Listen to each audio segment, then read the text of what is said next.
Alright, I'm going to show you how to do something kind of fun in your Google Classroom.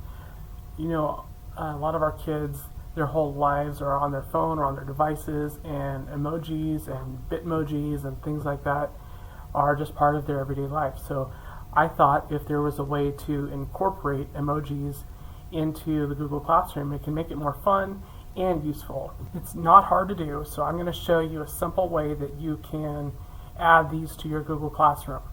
So here's one of my Google Classrooms, and I can add an emoji to a topic or an assignment or even a description in my stream page. Here, as you see here, my virtual office hours, I put a clock that it's an analog clock showing 1 o'clock, which is the time of my virtual office hours every day. And in my classwork page, you can see that I have a few assignments here that I added emojis to the beginning of the title of the assignment. So like this one is about saving a town from a hurricane. So I put a hurricane emoji in front of it.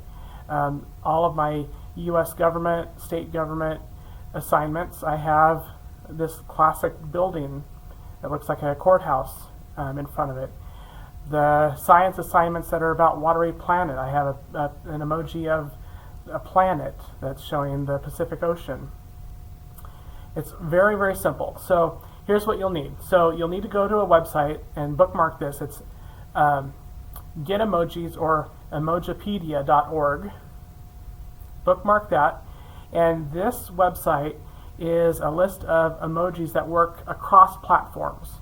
So it's very simple to find an emoji that fits your need. And here I'll show you an example. So I want to make an emoji for my archive topic.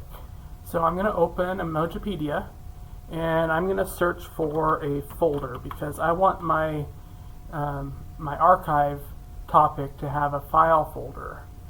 And I'm going to use this one. And there's a button right here that says copy, and this is to copy this emoji. It also has the typical emojis for the different operating systems, but for our purposes for Google Classroom we want to use this one because this is the one that would work. So I'm going to click copy. Then I'm going to go back over to my Google Classroom. I'm going to open my archive.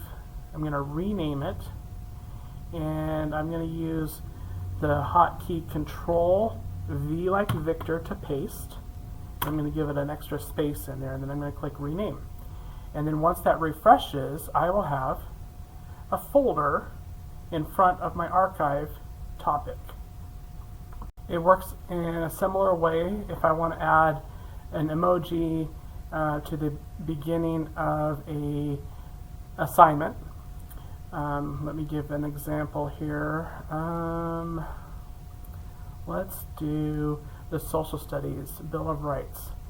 So I'm going to edit this assignment, and then I want to use the classical building.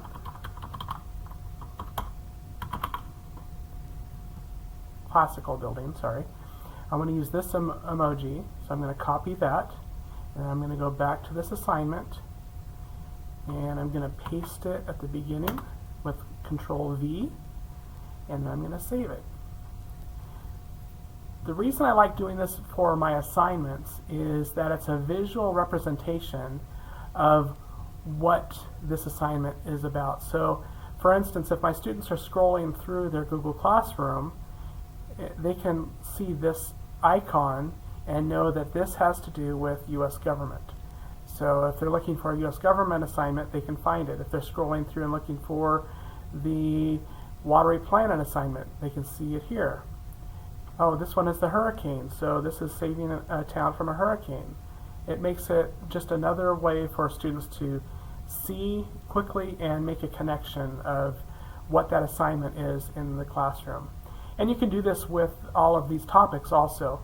If you wanted to have a Monday, Tuesday, Wednesday, Thursday, Friday, different icon emoji to use, you can stick it in there. If you use a subject format for your Google Classroom, You could have a different emoji for each subject.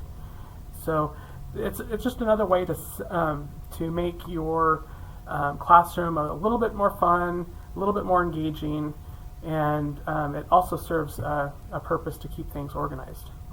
So here's my finished product. This is my classroom. Each of my weekly calendars has the same icon, emoji in front of it. My water assignment has a water emoji in front of it. All of my SEL lessons have the people holding hands, so those can be easily identified. All of my weather assignments have the clouds with rain emoji, so all of my assignments are easily distinguishable by just scrolling through. I think it just makes things more organized and easy for the kids to spot as they're scrolling through.